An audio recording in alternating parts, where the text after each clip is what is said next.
지아님, 아무래도 유튜브로.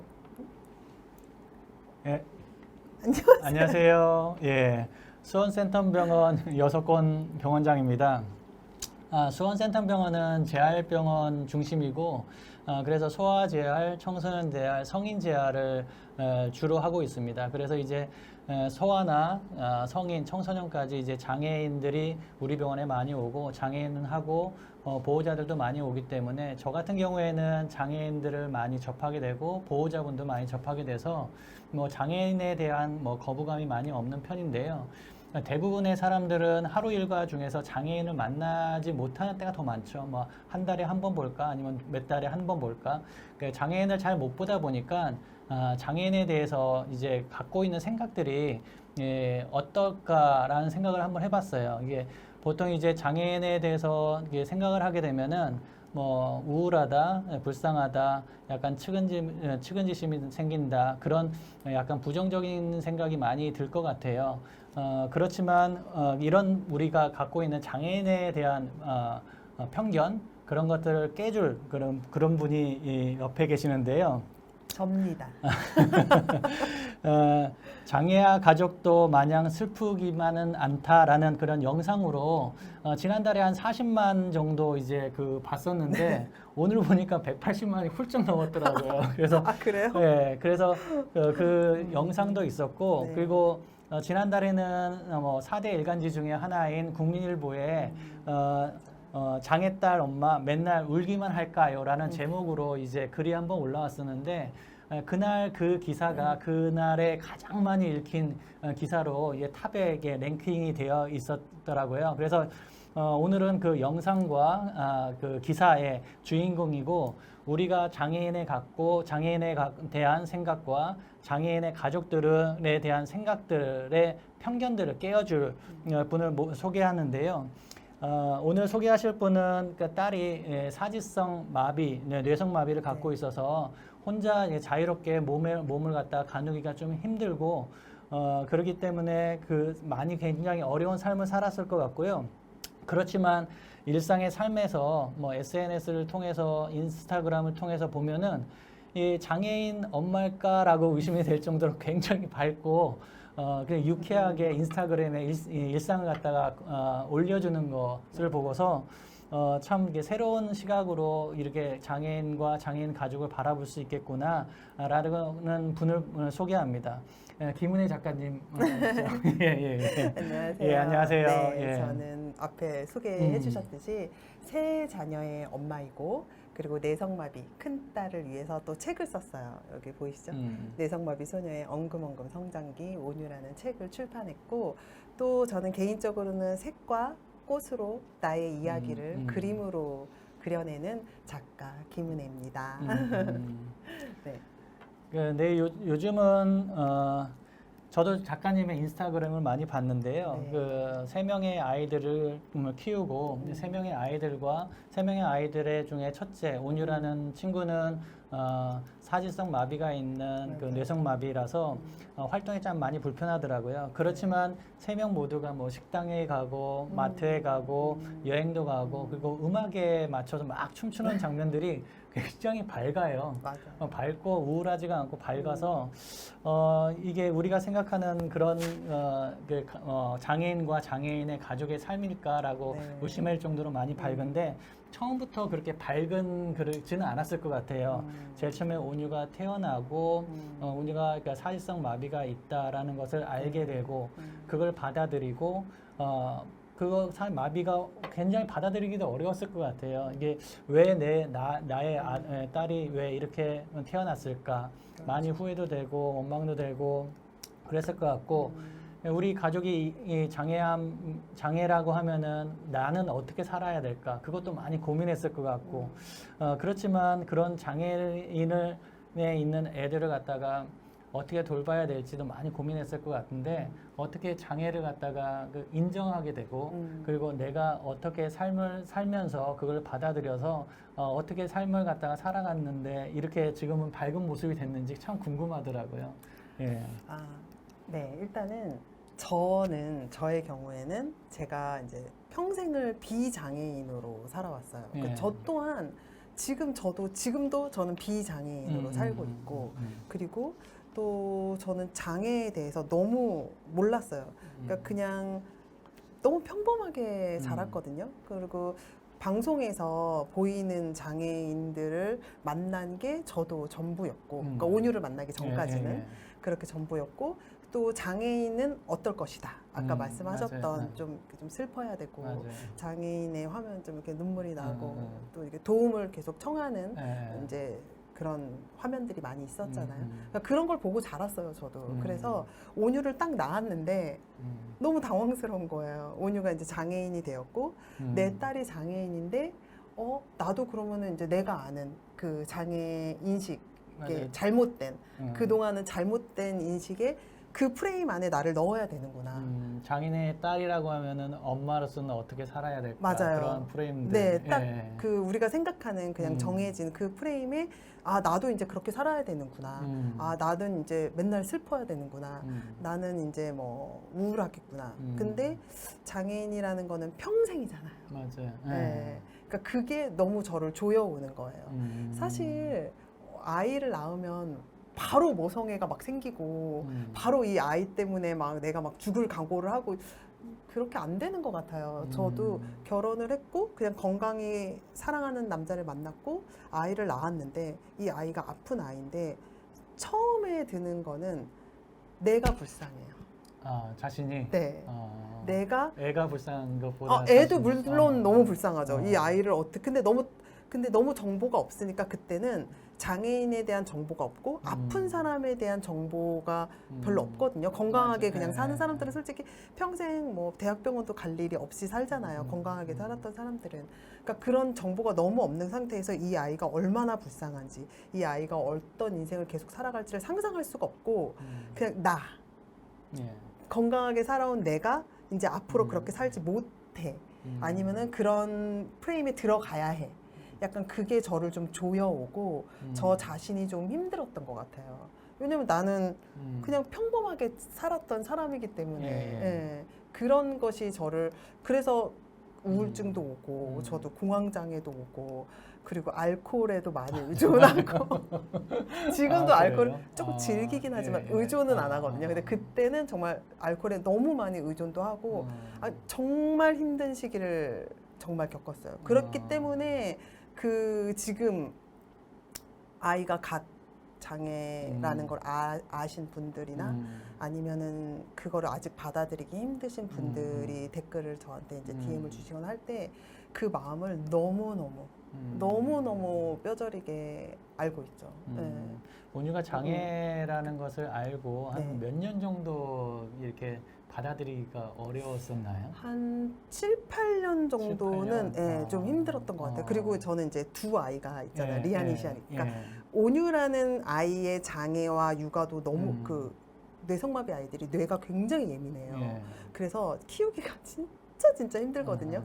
그런데 리안이, 시안이는 그에 반면에 아들이었고 또 건강한 비장애 아이들은 정말 막 발로도 키우기 힘들 거예요. 너무 쉬워서. 근데도 또 이 두 아이가 자라면서 이 남자 아이 둘이 내는 그 시너지는 정말 엄청나거든요. 그러니까 이 아이 셋을 키운다는 게 너무너무 힘들어서 약간 저는 태어나는 순간 그냥 리안이, 시안이 엄마로 온유, 리안이, 시안이 엄마로 태어났구나라는 라고 생각할 정도로 제가 그때 당시 우울증, 공황장애, 약간 알코올 의존도가 굉장히 높아 있는 상태였던 것 같아요. 근데 그것 또한 제 자신을 잘 몰랐어요. 그러니까 내가 이런 상태구나라고 나를 돌보질 않았어요, 아예.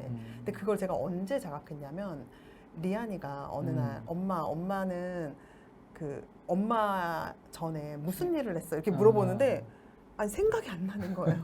기억상실증. 지금까지는 온유하고 리안이, 시안이의 엄마였다. 네. 엄마로서 생활했는데 갑자기 자기가 어떤 정체성으로 그 전에 살았는지 그 그걸 정체성을 갖다가 완전히 잊어버린 예. 거예요.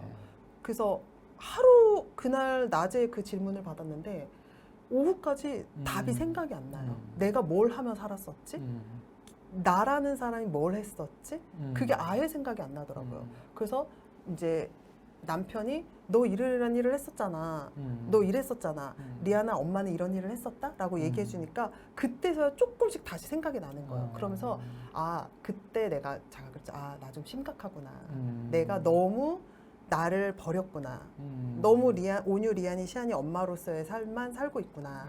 그래서 나를 좀 찾아야겠다라고 생각해서 그때 이제 온유 리안이 시안이가 이제 다 셋 다 이렇게 어린이집에 다니기 시작하고 예. 저도 조금 여유가 생기면서 꽃을 배우러 다녔어요. 그래서 그때 거기 꽃집 원장님께서 인스타라는 걸 좀 한번 해보라고 해가지고 그때 예, 예. 제가 그래서 비아 플라워라고 네임명을 그렇게 아. 지어서 사람들이 저보고 꽃집 하냐고 이렇게 물어볼 때 그래서 비아플라 맞아요. 예, 그때 그 대표님이 예. 이제 네임명 뭘로 할래? 그러니까 나 지금 꽃을 배우고 있으니까. 근데 그 꽃을 배운다는 게 저한테는 되게 의미가 많았거든요. 왜냐면 거기를 가니까 은혜 씨 이렇게 불러주는 거예요. 저를. 그게 너무 낯설었거든요. 그때는 왜냐면 그때는 제가 저를 잃어버렸다고 그랬잖아요. 온유 엄마나 맞아요. 엄마 예, 맞아요. 그렇게 불렀었는데. 예, 근데 은혜 씨, 은혜 씨 이렇게 불러주는데 너무 그게 새롭고 너무 좋고 되게 나를 찾아가는 조금씩 나를 찾아가는 느낌이 들었어요. 그래서 그때 이제 너무 그 꽃을 배우면서 이제 인스타도 시작하게 됐고 또 나도 찾기 시작했고 또 온유 리안이 시안이에 대한 약간 그런 것도 좀 중립적으로 좀 찾아가면서 제가 좀 나를 좀 생각하게 된 게 가장 큰 이거를 온유와 나와 좀 멀어질 수 있는 조금씩 계기가 된 것 같아요. 그래서 그 장애 아이나 비장애 아이나 아이들을 어느 정도 성장시키기 전까지는 힘들거든요. 맞아요. 맞아요, 그렇죠. 그 전에는 결혼하기 전에는 자기 삶이었다가 맞아요. 결혼하고 나서 애들이 태어나면은 삶 자체가 애들 삶으로 바뀌잖아요. 맞아요. 네, 특히 온유같이 이제 뇌성마비인 경우에는 더 그럴 것 같아요. 맞아요. 일반적으로 정상적으로 태어난 아이도 그 아이한테 뭐 유치원 갈 때까지 맞아요. 시간 날 때까지는 그 아이에 대해서만 신경 써야 되고 내 삶이 아닌 아이의 삶으로 바뀌는 게 맞아요. 보통인데 뇌성마비면 더 심했을 것 같아요. 그게. 더 심하고 또 거기에 두 아들이 또 있으니까 이 세 아이를 케어하지 못한다는 자괴감이랑 그리고 온유가 또 어렸을 때 많이 아팠어요. 수술도 많이 하고 응급실도 많이 다니고 그래서 그런 막 정신없는 삶 속에서 나를 찾는 거는 뭐 생각조차 할 수 없는데 그랬을 것 네, 같아요. 근데 꽃을 배우면서 그게 너무 꽃을 배운다는 게 너무 행복하고 은혜 씨라고 불러주는 게 너무 행복하고 그러면서 나를 조금씩 아이들과 살짝 멀어지는 연습을 하고 그래서 제가 그게 되게 중요한 것 같아요. 이 아이를 어떻게 받아들였냐. 아이를 받아들이려고 하지 마시고 나를 찾으면 되는 것 같아요.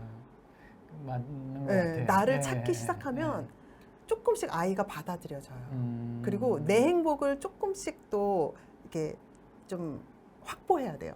내 행복을 조금씩 확보하다 보면은 그 아이의 행복도 보이고 삶에 약간 균형이 맞춰지는 느낌이 분명히 들거든요. 근데 그거는 장애건 비장애건 아이들이 조금 클 때까지는 힘든 게 맞다. 맞아요. 보통 이제 애들을 위한 삶으로 살면서 내가 너를 위해서 이렇게 살았는데 내 인생 다 버리고 살았는데 너무 그렇게 막 극으로 가면 안 되고 네.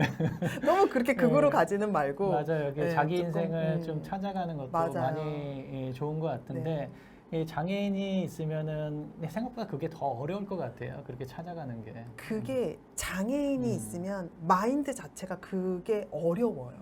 그게 안 돼요. 남의 시선도 그렇잖아요. 뭐 장애인 뭐 아들이 있고 딸이 있고 그러는데 저 사람은 아들 딸을 안 돌보고 자기만 즐기려고 한다. 맞아요. 그런 눈치로 보일 수도 보이죠. 있고. 근데 진짜 저도 제 인스타 보시면은 저도 막 아픈 온유를 놔두고 막 한 달 살이 두 아들만 데리고 여행도 다니고 그러잖아요. 근데 그런 것에 대해서 뭐 비난을 할 수가 없죠. 그리고 좀 멋있게 살고 싶었어요. 어차피 누구나 사는 한 번뿐인 인생인데 내가 장애 아이를 키운다는 게 절대 부모의 좋은 글씨가 되어서는 안 되거든요. 그리고 맞아요. 요즘에는 또 문화 다양성 이런 이야기도 많이 하잖아요. 그러니까 너무 다양한 사람들을 인정해주고 그리고 또 그 다양한 사람들을 인정해 준다는 것은 결국 나 자신도 인정한다는 뜻이거든요. 그러니까 나는 장애 아이도 키우고 두 아들의 엄마도 되고 나는 작가도 글도 썼고 나는 그림도 그려. 그런 나는 내가 받아들여.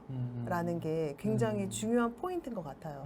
그럴 때 자유로워져요. 그러니까 아이를 받아들인다가 아니라 자기를 먼저 찾았을 때, 네, 나를 좀 찾았을 때 아이가 자연스럽게 받아들여지고 나와 내 아이의 모습이, 그러니까 장애 아이의 모습이 아름답게 스스로 보여지는 눈을 갖게 된다고 할까요? 근데 저도 그 전에는 온유가 내 사랑하는 딸이 휠체어를 타고 내가 휠체어를 끌고 가는 지금 나의 모습이 믿겨지지가 않는 거예요. 너무 어색하고 믿겨지지가 않고 받아들여지지가 않아요. 이 모습을 내가 평생 해야 된다고? 내 아이가 평생 이 휠체어를 끌고 나는 이 아이와 어딜 가려면 평생 휠체어를 끄는 모습의 사람이 돼야 된다는 거잖아요. 그게 되게 어려웠거든요. 근데 지금은 어떤 느낌이면 그게 너무 예뻐. 아, 그래요? 내 스스로 내가 느끼기에. 그리고 또 인스타를 통해서 사람들이 예쁘고 멋있다, 좋아 보인다 이런 말들을 해주니까 솔직히 응원해 주시는 분들이 있으니까 저 되게 많이 또 용기를 얻는 것 같아요. 그래? 나 멋있어 보이는구나.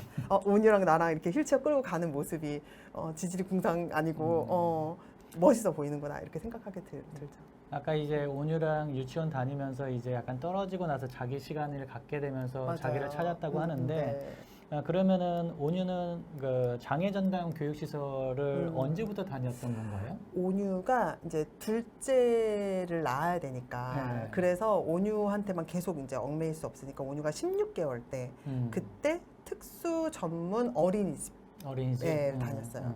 그때 특수 전문 어린이집을 다니고 근데 그때도 진짜 많은 것을 제가 느끼고 배우고 2년을 이 아이랑 결국에는 같이 어린이집을 다녔거든요. 온유가 이게 분리불안이 안 돼가지고 그래가지고 2년을 같이 다니면서 그 안에서 다른 장애를 가진 아이들도 만나고 그 아이들을 보고 또 그 아이들을 대해주는 선생님들을 보면서 또 정말 많이 깨닫고 또 그다음에 유치원도 온유는 밝은 학교라고 너무너무 좋은 장애인들만 다닐 수 있는 특수 유치원 다니고 그 뇌성마비 소녀의 엉금엉금 성장기 온유 저 책을 네. 저도 한번 읽어봤는데요. 예, 보면은 밝은 학교 유치원 다니면서 네. 이제 많은 것을 느끼고 맞아요. 많은 것을 거기서 많이 이게 네. 생각도 많이 바뀌고 맞아요. 그랬다고 써 있더라고요. 네. 뭐 구체적인 뭐 에피소드 같은 게 있었나요 거기서? 저 다니면서? 진짜로 거기 다니면서 제가 F4 유치원이라고 일명 너무 여기 완전 부자 학교를 거기 원장님께서 정말 좋은 마인드로 정말 이렇게 시나 이런 지원들을 받으면 아이들한테 진짜 많이 하게 해줬거든요. 그래서 매달 필드 트립을 다녔어요. 그 장애 아이들을 데리고. 필드 트립이라는 밖에 그쵸. 다니는 여행, 거? 여행이 아니라 소풍을 다녔어요. 네. 매달 아이들을 데리고. 소풍이라는 게 어디 뭐 산이나 그런 데 가는 게 아니라 그런 게 아니라 완전히 핫 플레이스. 핫플레이스. 그곳에서 가장 인기가 많은 워터파크 뭐 이런 곳 있죠. 장애인들 많은 장애인들을 데리고 워터파크를 다 들어가는 거예요. 그 저는 처음에 이게 가능한 얘기인가? 이 아이를 데리고 그러면 비장애인인 사람들이 눈시울을 찌푸리지는 않을까?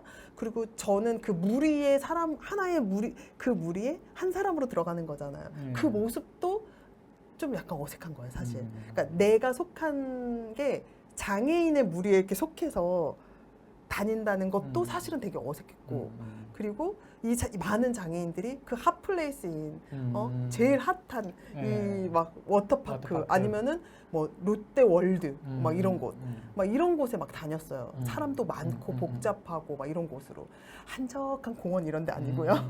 그러니까 그런 데를 다니는 게 너무 근데 떳떳하고 그리고 멋있고 막 장애인들이 롯데월드 가서 막 도시락 까서 먹고 이런 거 아니고 딱 한 사람당 하나씩 딱 도시락 거기서 이제 사 먹고 너무너무 멋있게 이제 다니는 거를 이제 배웠죠, 거기서. 그래서 이제 거기서 이제 졸업을 하고 제가 온유, 리안이, 시안이를 데리고 또 이제 엄청 핫플레이스 퀴즈 카페를 이 셋을 데리고 갔어요. 그런데 딱 앞에서 이제 그 하시는 분이 딱 저를 막으시면서 휠체어는 못 들어간다고 그러시는 거예요. 그래서 제가 아 그래요? 근데 이제 제가 배웠잖아요. 네. 밝은 학교에서 밝은 학교에서. 하도 이제 여기저기 다니고 같이 같이 우르르 다니고 막 어깨 딱 펴고 다니고 이런 거 배웠잖아요. 그래서 이제 혼자 이제 가봤는데 딱 이제 안 된다. 휠체어는 안 된다. 그래서 내가 아 그러시냐고 이렇게 웃으면서 아 그러면은 매니저님 좀 불러주세요 해가지고 매니저님 그래서 아 제가 여기 보시다시피 세 아이의 엄마인데 한 아이는 휠체어를 타고 두 아이는 이렇게 건강한 남자 아이들인데 이 아이들과 함께 다 같이 이 키즈 카페를 이용하고 싶다. 그런데 휠체어를 깨끗이 바퀴를 닦고 들어가겠다. 그런데 만약에 다른 엄마들이 컴플레인을 하거나 하면 내가 직접 가서 얘기하겠다. 그런데 다른 엄마들도 다 아이를 키우는 엄마들이기 때문에 이해하시고 그리고 이 아이를 되게 감동적으로 바라봐 주실 거다. 그리고 부탁하건대 이 아이들이 장애 아이 우리 온유와 비장애인 이 형제가 함께 이 카페를 즐길 수 있도록 좀 도와달라.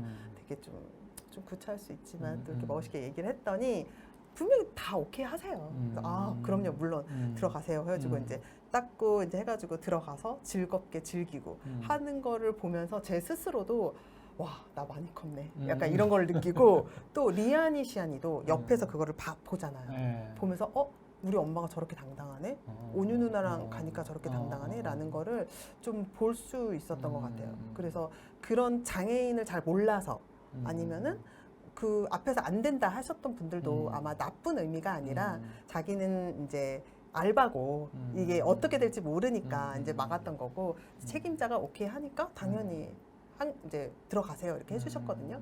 그러니까 저도 항상 얘기하는 게 장애인도 비장애인을 조금 너그럽게 봐주는 눈이 좀 필요하지 않나. 몰라서 그런 거니까 그런 것도 좀 필요하다고 생각하고 또 그 밝은 학교로 통해서 진짜 그렇게 당당함 어디 가서든 이야기 할 수 있고 그런 것도 좀 배웠던 것 같아요. 진짜. 그 전까지만 하더라도 이제 장애인이 갈 수 있는 공간, 맞아요. 여기 간다, 여기 간다 그렇게 했는데 밝은 학교에서는 이제 사회의 구성원, 맞아요. 사회의 구성원으로서 할 수 있는 그런 들어가서. 역할.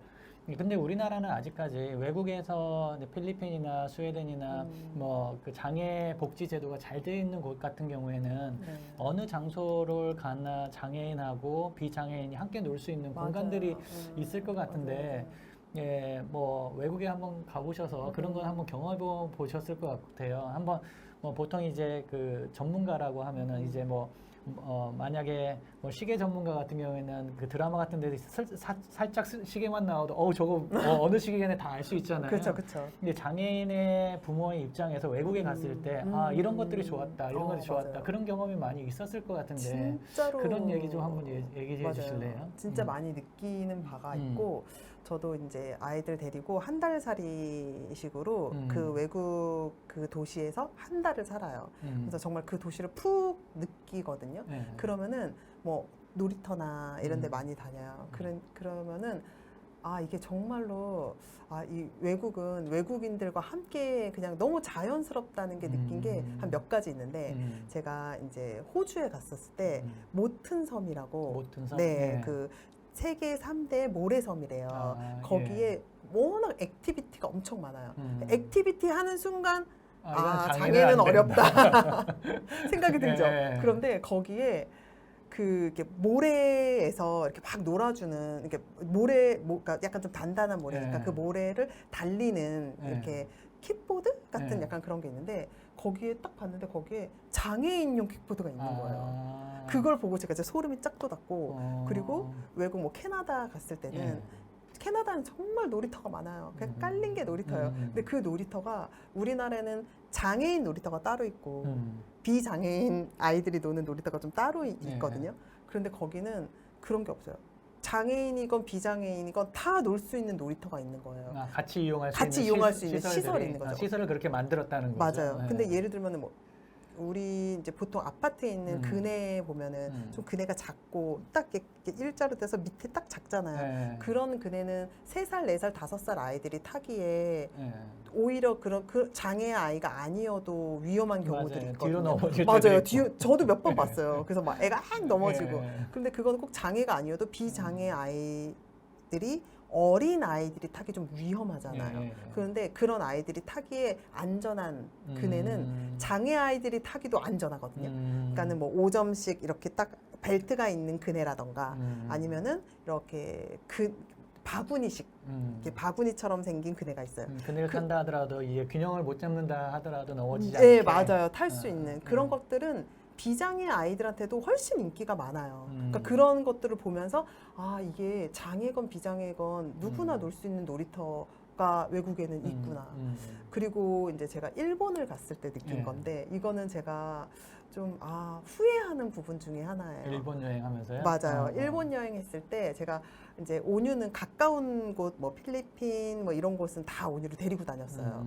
그런데 저희가 뭐 캐나다나 미국이나 이렇게 먼 곳을 유럽이나 먼 곳을 갈 때는 온유가 이제 시차가 바뀌면 먹는 약 때문에 또 어렵고 또 이제 여행하기가 좀 어려워서 저희가 이제 가족들이 즐길 수 있는 이제 가까운 여행들은 온유를 데리고 다녔었는데 일본은 가까워서 일본은 가깝는데 같이 안 갔어요? 맞아요. 그래서 후회를 해요. 일본을 디즈니랜드를 갔는데 생각해 보세요.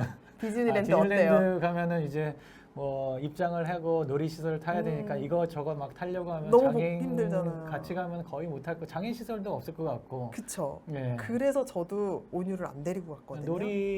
뭐 롯데월드 가거나 서울랜드 가면은 장애인이 탈 쓰는 것도 못본 것 같아요. 저는 맞아요. 아직 못 본 것 같아요. 그래서 저도 그 생각을 하고 안 데리고 갔는데 딱 간 첫날 정말 저희 남편하고 저하고 정말 땡 하고 맞았던 게 와상 환자라고 이렇게 침대에 누워서 있는 장애인이 놀러 온 거예요. 완전 누워서 이제 팔다리 못 움직이시는 아예. 분. 그리고 그냥 이렇게 의식은 있는데 의식은 있는데 정말 침대가 들어와 있어요. 그래요? 침대가 이렇게 돌아다녀요. 친구들하고 막 같이 사진 찍고 침대에 이렇게 침대에 누워서 친구들하고 막 이렇게 같이 사진 찍고. 일본에서요? 일본 친구들인 것 같아요. 그리고 막 머리띠도 막 이렇게 막 씌워주고 그 침대에 누워 있는 장애인한테. 그러면 그쪽은 가족하고 온 게 아니라 아니에요. 친구들하고 왔더라고요. 친구들하고 장애인 한 명이 네. 와상 환자. 맞아요. 그거를 보는 순간 왜 우리 온유 안 데리고 왔지? 딱 그 생각이 드는 거예요. 그래서 그때 조금 후회했고 내가 장애인 부모로서 장애 아이와 살고 있지만 와, 내가 가진 이 장애 인식이 이거구나. 나도 많이 깨지 못했구나. 그 생각이 들었어요. 그리고 내가 이 모든 디즈니를 다 즐기지 않아도 온유가 즐길 수 있는 만큼만 즐겨도 되는데 왜 그 생각을 하지 못했을까? 그리고 저 또한 리안이 시안이랑도 모든 걸 다 즐기지 못하는데 그래도 얘를 데리고 다니잖아요. 근데 왜 온유라고 그렇게 생각을 했을까? 약간 우리가 편견이라고 생각하는 게 편견이 그냥 우리가 일상적으로 이제 놀이터 가면은 장애인들은 탈 수 없다. 그런 것들이 편견이 아니라 그냥 그렇게 맞아요. 받아들이는데 그게 편견이었네요. 편견이었어요. 그게 편견이었네요. 생각지도 못한 편견. 그러니까 정말 제가 그게 되게 중요한 것 같아요. 그런 거를 깨는 것들이. 그게 좀 그런 것들을 깨기가 생각보다 좀 어려울 것 같아요. 그리고 맞아요. 요즘은 장애인에 대한 인식이 많이 좋아졌는데요. 네. 그래도 이제 뭐 장애인을 자주 못 접하다 보니까 장애인을 만났을 때 장애인이 뭐 도움을 요청했을 때 어떻게 도와줘야 될까? 그 사람은 어떻게 돼야 될까? 잘 모르겠는 경우가 많아요. 그래서 이제 이게 건들면은 다칠 것 같고 장애인 막 뭐 도와주고 싶어가지고 막 도와주면 갑자기 또 거기서 왜 도와주냐 뭐 그렇게 할 것 같고 근데 바람직하게 장애인이나 장애인 가족을 바라보고 어떻게 도와주는 그런 뭐 직접적인 경험 같은 게 있나요? 어떻게 하는 게 좋을까? 맞아요. 이 질문에 대한 거를 되게 질문을 많이 들었고 또 이 질문에 대한 제가 피드를 하나 올렸는데 거기서 사람들이 정말 많이 이제 댓글을 달아주셨어요. 그렇구나. 꼭 장애인이나 장애인 관련된 뭐 가족들 아니고서라도 그냥 비장애인인데 내가 어떻게 당신들을 대해야 되는지 알았다. 이렇게 댓글을 달아주신 분들도 계셔서 되게 고마웠는데 제가 예전에 한번 이제 이렇게 레스토랑을 갔어요. 아이들과 이렇게 레스토랑에 온유랑 이렇게 앉아 있는데 온유가 휠체어를 타잖아요. 그러니까 보통 온유가 그 학교 가기 전 이제 취약한 시작하기 예, 전 아이들한테 예. 인기가 많아요. 시작하기 전에 아이들. 네, 아. 그 유치원 아이들한테 인기가 예, 되게 예, 많아요. 예. 그래서 그 아이들이 항상 온유한테 와서 막 이렇게 막 이제 휠체어도, 휠체어도 한번 보고 그러겠네. 막 신기해해요. 그래서 그날도 여지없이 어떤 여자 아이가 와가지고 되게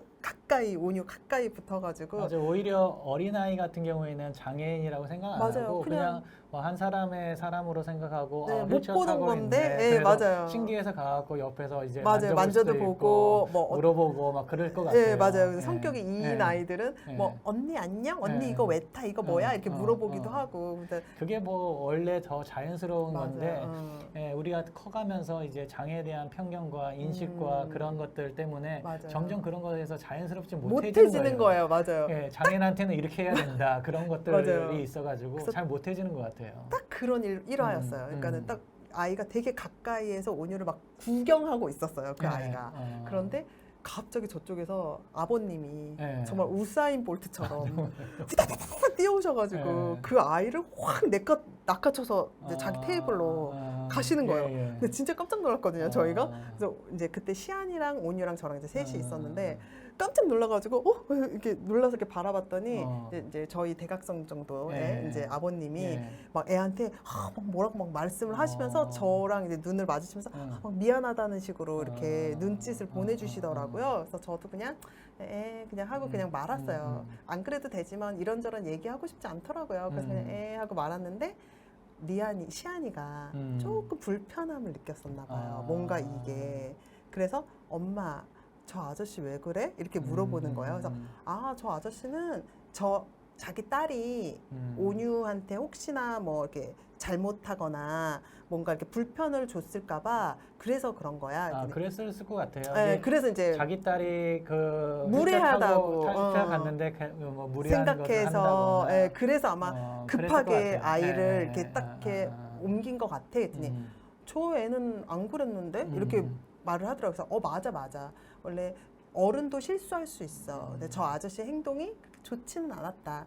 그냥 와서 그냥 안녕 이렇게 얘기하면 되는데 근데 아저씨가 너무 놀랬나 봐. 그리고 당황했나 봐. 자기 딸이 실수한 것 같아서 놀래서 이렇게 데리고 갔어. 근데 그렇게 안 해도 된대. 아니면은 미안 이렇게 얘기해도 되는데 어른들도 실수할 수 있어. 그냥 이렇게 얘기해 줬거든요.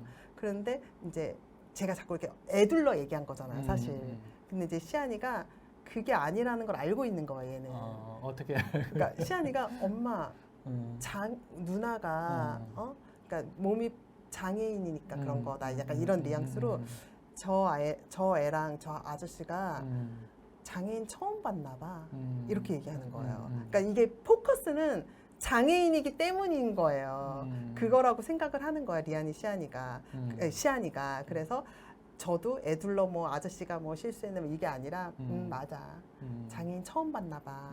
근데 시안아, 쟤 장애인 처음 봤는데 온유 누나를 처음 봤으면 야, 이제 쟤는 이제부터 장애인들이 다 온유 누나처럼 예쁜 줄만 알겠다. 야, 그치? 야, 쟤는 좋겠다. 장애인 처음 본 장애인이 온유니까 얼마나 장애인에 대해서 좋게 생각하겠어. 이렇게 얘기를 했거든요. 그랬더니 그제서야 시안이가 웃으면서 맞네. 이렇게 하더라고요. 그러니까 그렇게 얘기 안 했으면 시안이도 뭔가 우리는 누나가 장애인이고 뭔가 이런 불편한 일들이 자꾸 일상 속에서 생기고 엄마가 막 불편해하고 저 아저씨 왜 자꾸 저렇게 쳐다보고 왜 우리 뭐 장애인이라고 쳐다보는 거야? 막 엄마가 막 이랬다면 애도 그런 걸 좀 겪었겠죠. 근데 그러네 하고 그냥 넘어갔거든요. 그러니까 약간 그런 일화? 그러니까 그냥 와서 만약에 우리 아이가 뭔가 이렇게 장애인을 뭐 이렇게 무례하게 할 것 같다라는 마음이 있으면 천천히 오셔서 안녕. 혹시 너 뭐 잘못한 거 없지? 무례한 거 없지? 했으면 미안해 하고 안녕하세요 하고 인사하면 진짜 되는 거거든요.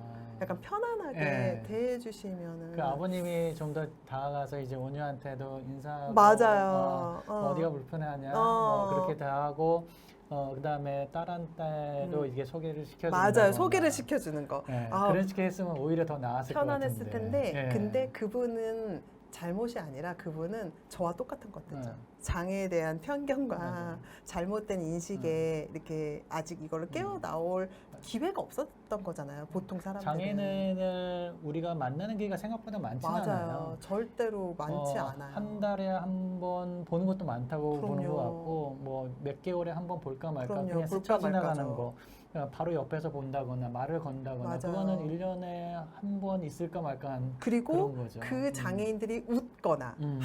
막 즐거워하거나 이런 모습은 더더욱이나 뭐, 보기 맞아요. 힘들죠. 그런 거는 거의 못 미디어에서는 보죠. 너무 슬픈 장애인들을 많이 음. 우리가 볼 수밖에 없잖아요. 네. 그러니까 그런 슬프고 어려운 사람한테 내 딸이 막 가가지고 막 그거 얼마나 맞아요. 미안하고 당황스럽고 막 이럴 수밖에 맞아요. 없겠죠. 기본적인 인식 자체가 음. 약간 그 슬프다, 불안하다, 그러니까 맞아요. 뭐 가엾다 그런 인식이 잡혀 있어서 그랬던 것 같아요. 편견이라는 게. 맞아요. 네, 그래서 그냥 그랬을 거예요. 다가가서 안녕 하면서 뭐 그냥 옆에 있는 친구처럼 맞아요, 그냥 그렇게 맞아요. 대했으면 좋았을 텐데 그리고 아기 셋을 키우면서 책도 내셨고 네. 그리고 작품 활동도 하시고 그리고 SNS를 통해서 네네. 많은 소통을 하고 있는 걸로 알고 있는데 맞아요. 그렇게 소통을 한 계기가 뭐 따로 있나요?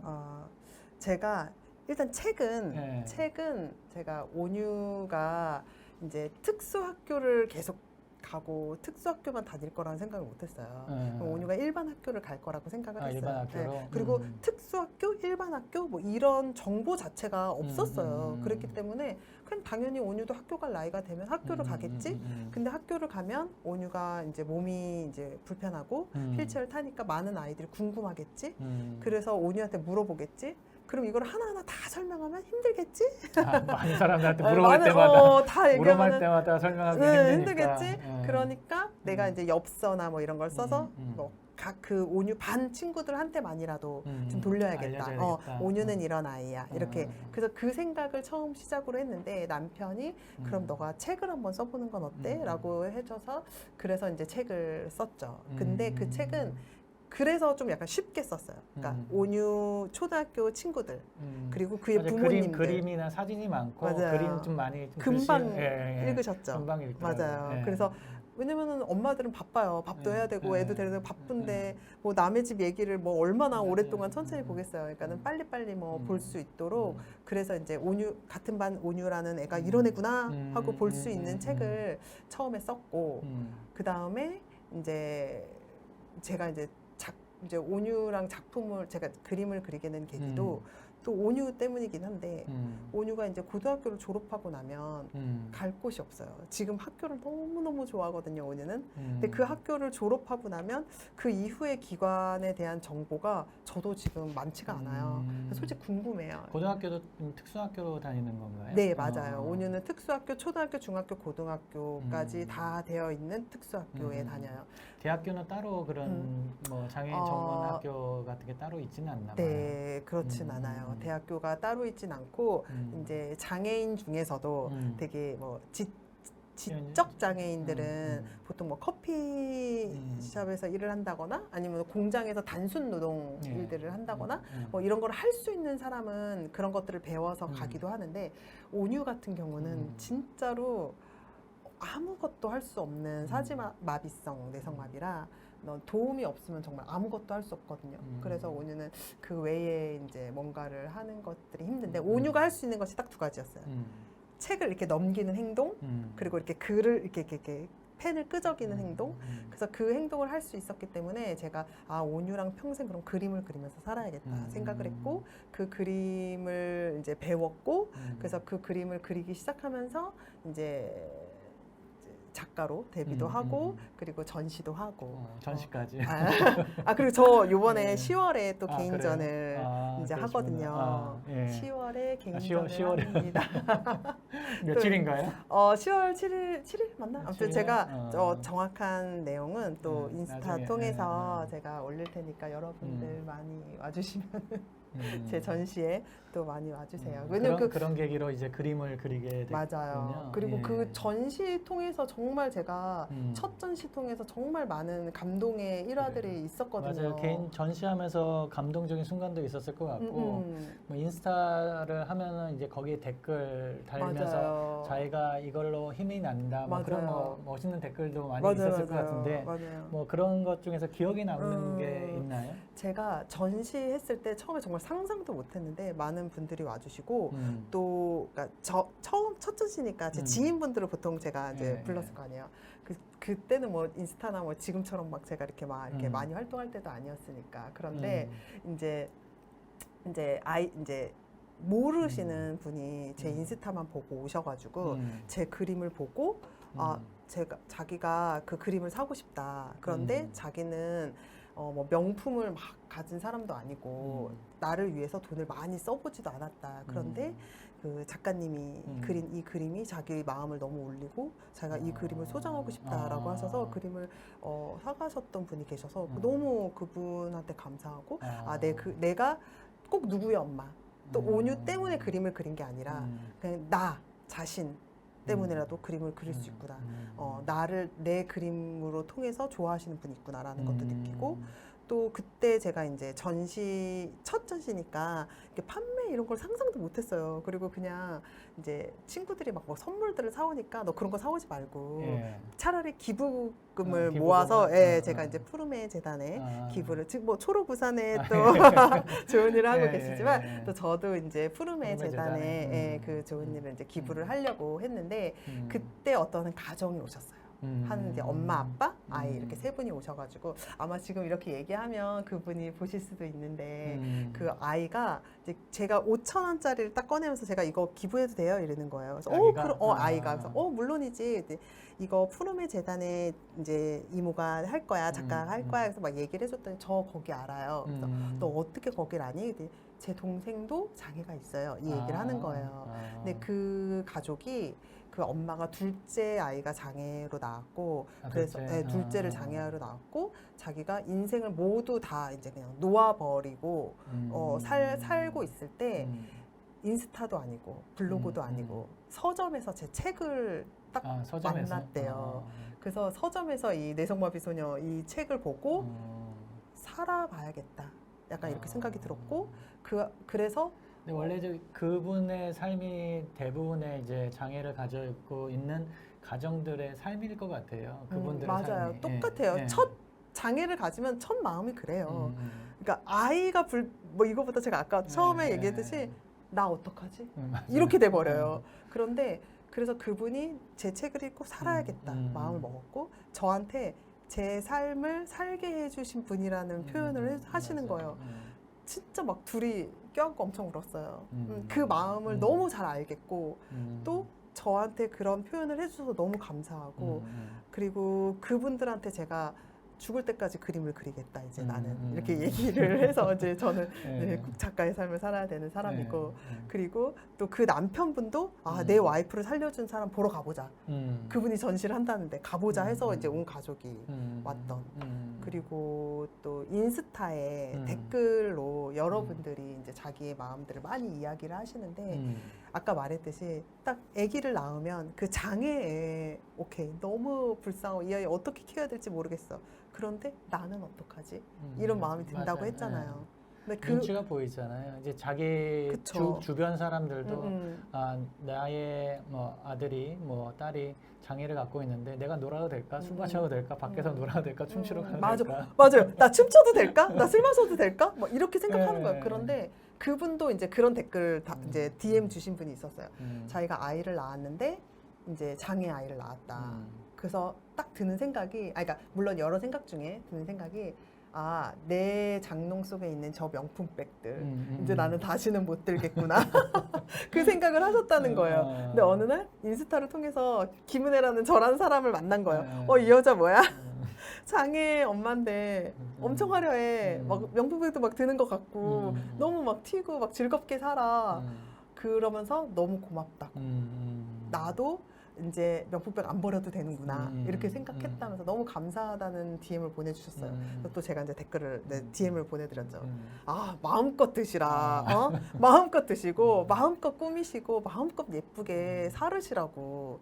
우리도 한 번밖에 없는 인생인데. 아까 말했던 밝은 학교에서 이제 배웠던 거 그리고 애들하고 좀 떨어져서 자기만의 삶을 이제 살기 맞아요. 시작했을 때 그때를 갖다가 다른 분들한테 이제 가르쳐주고 그런 분들도 그렇게 깨닫고 자기의 맞아요. 삶을 살아가는 거, 아 이제 살 수 있구나 그렇게 된 게 많이 그게 영향력인 것 같아요. 선한 영향력.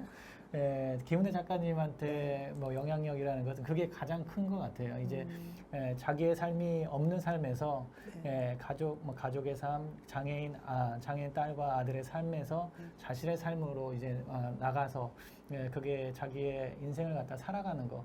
이게 그게 다시 태어나는 거죠. 맞아요. 다시 태어나는 거죠. 라이브 방송이라서 뭐 네. 김은혜 작가님한테 질문하고 싶은 거 있으면은 댓글 남겨주시면은 제가 좀 골라서 이제 물어볼게요. 네. 그리고 장애인 부모로서 뭐 사회에 바라는 점이 있을까요?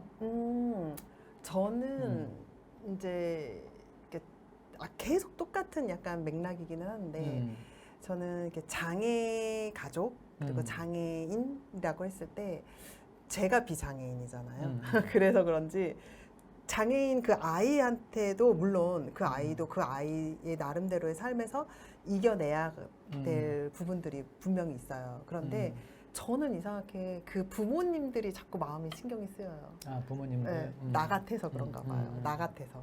맞아요. 자꾸 내가 보여요. 그 부모님들한테. 그리고 제가 되게 어렵게 이겨냈거든요. 아까 말씀드렸듯이 제가 진짜 공황장애가 있었어요. 진짜로. 쉽지는 않을 것 같아요. 정말로 힘들었어요. 그래서 막 숨이 안 쉬어지고 막 벌벌벌 떨어지고 막 그런 것들을 겪어내면서 지금 이 모습이 된 거잖아요. 그러니까 정말 지금 그 공황장애, 우울증, 힘들었던 그 김은혜의 모습을 하고 있는 부모님들을 만나거나 보거나 DM을 통해서 이야기를 들으면 그분들한테 되게 마음이 저는 쓰이거든요.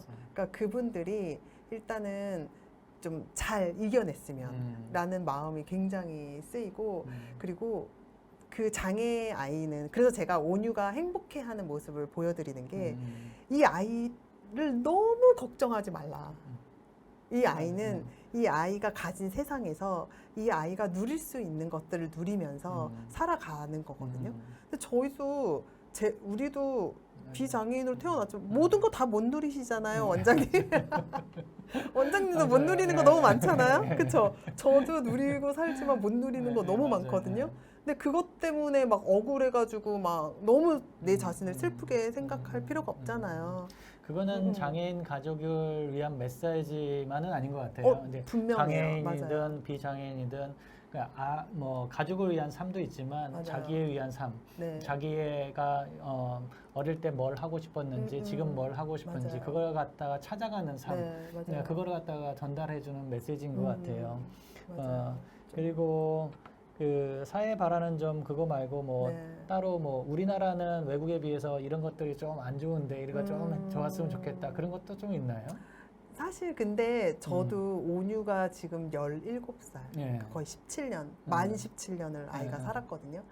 근데 그 17년 전과 지금 그리고 정말 사회복지 시설이나 이런 것들이 많이 좋아지긴 했어요. 그리고 또 우리나라가 예전에는 그 단일 민족 해가지고 그리고 장애 아이를 낳으면 제일 먼저 부모들이 생각하는 게 이민이에요. 아, 이민? 왜냐하면 그 시선, 시선들. 우리 이 단일 민족 건강한 사람, 예쁜 사람, 그리고 한국인 이거여야 되잖아요. 근데 거기에서 조금 벗어난 거잖아요, 우리가. 그거를 견디지 못하는 거예요. 내 스스로가, 부모 자체가.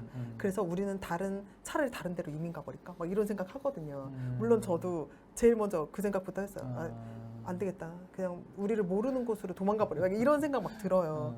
그런데 지금은 MZ 세대들 개성도 존중되고 아까 말씀드렸듯이 그냥 장애 아이든 그냥 장애 아이의 모습 그대로 나도 내가 장애 아이의 부모지만 나의 그냥 모습 그대로 받아들여주는 약간 개인의 개성을 존중하는 그 사회 문화가 되게 중요한데 약간 요즘 그렇게 되는 것 같아서 저는 좀 그게 좋아요. 그래서 대한민국 만세 너무 좋고요.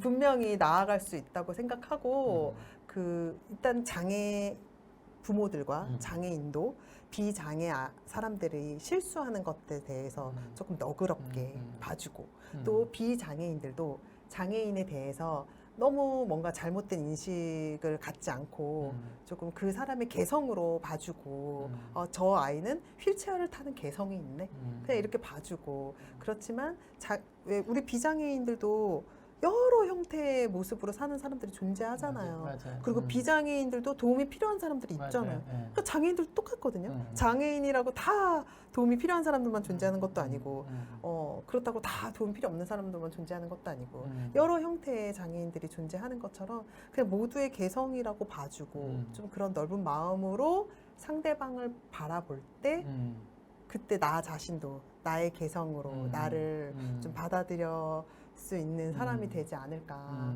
그런 생각이 들어서 좀 우리 사회가 개성을 존중하고 또 문화를 존중하고 그러면서 나 자신도 나의 개성을 존중하고 약간 이런 사회가 분명히 되고 있다고 저는 생각해요.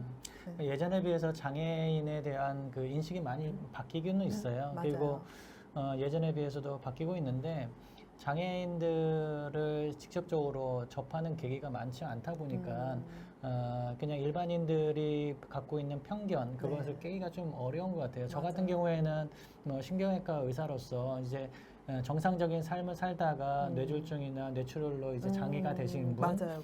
그리고 장애가 되신 분의 가족들, 그분들을 뭐 많이 만나고 하다 보니까 그거에 대해서 익숙해지고 지금은 재활병원을 하면서 소아재활 센터에서 이제 아이들을 보고 부모님들을 보고 그런 장애인들을 자주 접하다 보니까 그런 거에 대한 거부감이나 불안감이나 그런 것이 많이 없는데 일반인들 같은 경우에는 뭐 1년에 한 번 볼까 말까 뭐 그러니까 그 경험이라는 맞아요. 게 그 일반인 중에 지금 한 80%, 90% 이상은 장애인하고 말도 한 번도 안 해본 사람들이 더 많을 거예요.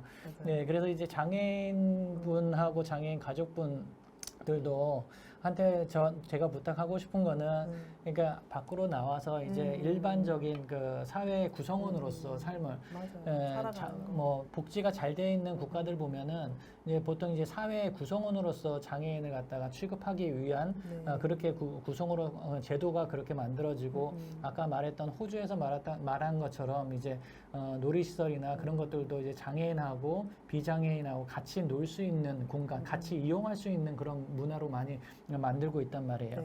우리나라도 그렇게 되는 거려고 하면은 자꾸 장애인하고 장애인 가족분들이 밖으로 나와서 이제 집에만 있지 말고 사회 활동을 하기를 좀 바라는 게 그렇게 하면은 자주 접하게 되다 보면은 저 사람들이 저런 사람들을 위해서 이런 시설을 만드는 게 좋겠구나. 맞아요. 그렇게 사회도 많이 바뀔 것 같아요. 맞아요. 분명한 것 같아요. 그래서 제가 제 인스타를 통해서 저희 장애 가족의 모습을 보신 인치님들은 장애에 대한 인식이 참 좋으시겠다. 라고 일반인들은 그 장애인들을 직접 보지 못하실 경우에는 여기 인스타를 보세요. 여기 인스타를 보면은 장애인의 삶과 그걸 볼 수 있고 장애인은 우리 그 비장애인하고 이제 별개라고 생각하지 말고 그냥 뭐 약간 불편할 뿐이다. 팔 다리가 좀 마비가 있고 걷는 게 좀 불편할 뿐이다라고 생각하시고 생활하는 게 접하는 게 나을 것 같아요. 맞아요. 그리고 이거는 뭐 악담을 하는 건 아니고요. 저 이 얘기를 할 때마다 뭔가 이렇게 저주, 악담 막 이렇게 들릴까봐 좀 걱정이 되는데 그런 게 아니라 이게 현실적으로 우리 이제 세계적으로 보면은 장애인의 분포도가 온유처럼 태어날 때부터 장애아이로 태어나는 아이는 20%밖에 안 된대요. 그러니까 80%가 그 요즘 유명하신 박위 분 계시잖아요. 위라클 하시는 그분처럼 뭔가 건강하게 태어나셔서 비장애인으로 사시다가 사고나 아니면 질병을 통해서 장애인이 되시는 분들이 80%나 된대요. 맞네요. 그러니까 이거는 진짜 지금 비장애인으로 살고 있지만 저희 언제 장애인이 될지 모르는 사람들이거든요. 그러니까 이 사회의 장애인을 위한 시설이 결코 다른 사람을 위한 게 아니고 그렇죠? 맞아요. 미래의 나를 위한 그럴 수도 복지가 있죠. 될 수도 있다. 맞아. 이렇게 생각하면 되고 또 제가 그때 이제 그 뉴스에 한번 나간 적이 있는데 또 뉴스에 제가 그 아이들 놀이터 관련해서 놀이터? 보도하는 거기에 나가서 인터뷰를 했을 때 이런 말을 한 적이 있거든요. 누구나 놀 수 있는 놀이터잖아요. 누구나 놀 수 있는 누구나 놀이터. 놀릴 수 있는 놀이터. 그 누구나라는 이름 안에 장애인도 좀 껴달라. 이렇게 맞아요. 이야기를 한 적이 있어요.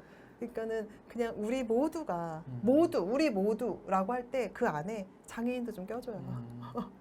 나라에서 우리나라도 많이 발전하고 있지만 네. 뭐 그 놀이시설 같은 거 할 때 뭐 장애인이든 비장애인이든 함께 사용할 수 있는 그런 놀이시설이 있으면은 맞아요. 비장애인도 마찬가지고 장애인도 그냥 자기가 타러 나올 것 같아요. 그래서 나와서 자연스럽게 놀이기구 타는 모습을 보면 옆에서 이제 장애인의 인식도 많이 좋아질 것 같고. 맞아요. 그게 그냥 너무 자연스럽게, 그러니까 저희 집을 보시면 되거든요. 저희 집이 그냥 작은 사회예요. 그래서 제가 그러니까 리안이랑 시안이랑 온유가 노는 모습을 제가 이제 피드로 자주 올리는 이유가 그냥 이렇게 하면 돼요. 약간 이런 느낌이라고 그래야 되나? 그러니까 저희 집이 장애와 비장애가 함께 사는 사회잖아요. 지금 작은 사회라고 보면. 뭐 시안이는 온유 누나하고 놀리기도 하고 뭐 깔깔 웃기도 하고 뭐 싫어 뭐 이렇게 하기도 하고 우리 집에서 온유가 장애인이라고 해서 막 오냐 막 온유만 절대 잘해주지 않아요. 온유가 못하는 건 못하는 대로 놔두고 내가 즐길 수 있는 건 또 나 비장애인 나는 또 즐겨야 되고. 그러니까 온유가 한 달 동안 너는 할머니랑 이렇게 재밌게 너의 일을 해. 우리는 또 우리가 더 즐길 수 있는 것들을 또 즐기고 올게. 맞아요. 그거 한번 질문하려고 했는데 온유만 놔두고 애들 남자애들만 하고 이제 뭐 한 달 동안 여행도 가고 그랬다는데 쉽지 않을 것 같아요. 장애인 애를 갖다 그냥 한 달 동안 놔두고. 근데 저도 진짜 그거는 잘했다고 생각해요. 아, 그래요? 네, 지금 저희 리안이 시안이가 이제 다 티네이저로 컸거든요. 그러니까 한국에서 티네이저로 살기 빡빡하잖아요. 공부도 많이 해야 되고. 그러니까 진짜 어렸을 때 제가 이 아이들을 데리고 이렇게 누릴 수 있을 때 누렸던 것이 정말 잘했다고 생각하고 그때 내가 만약에 온유에 대한 뭐 안타까움, 뭐 연민, 뭐 편견이죠. 결국에는 맞아요, 편견. 이 아이를 내가 꼭 돌봐야 돼. 이 아이를 위해서 내가 있어야 돼. 바운더리 10m 벗어나면 안 돼. 이 아이를 두고 내가 외국에 간다는 건 정말 엄마로서 자격이 없어. 막 이렇게 생각해서 그거를 못했다면 그 리안이 시안의 추억도 없었고 맞아요. 온유도 저와 떨어지는 연습을 자주 못했을 거고 그럼 저는 또 온유한테 계속 또 얽매여 있을 거고 맞아요. 서로의 삶이 힘들었을 것 같아요. 근데 그런 것들을 했다라는 게 지금 돌아보면 와, 나 어떻게 그렇게 했지? 막 이런 생각이 저도 신기해요. 그런데 그런 삶을 살았던 저의 과거 칭찬해.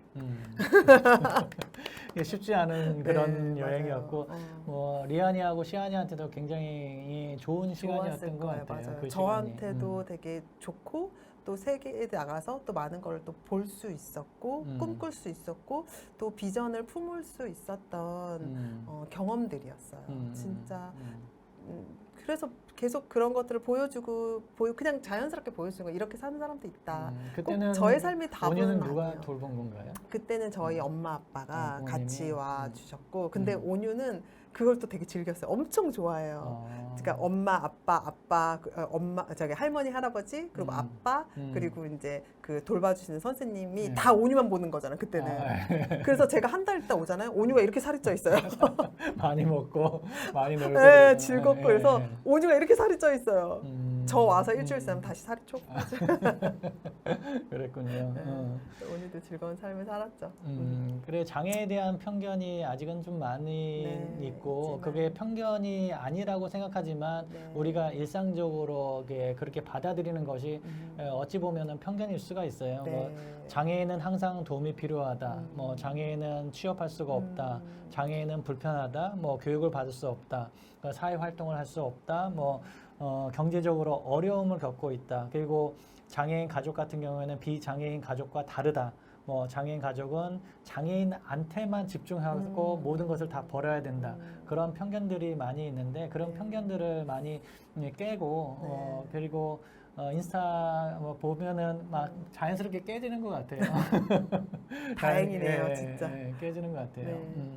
그래서 오늘 그 김은혜 작가님 네. 만나서 이제 장애인과 장애인의 가족의 삶 그리고 김은혜 작가님이 뭐 온유가 태어나서 우울하고 힘든 시기를 갖다가 겪고 그걸 받아들이고 네. 그리고 어떻게 그거를 극복하고 사회에서 나오면서 자기 삶을 살 수 있었는가 그거에 대해서 오늘 좀 많이 느꼈던 것 같아요. 그래서 이제 장애를 가지고 있으신 가족도 있을 거고 그냥 네. 일반인들도 이 라이브를 보고 있을 텐데 네.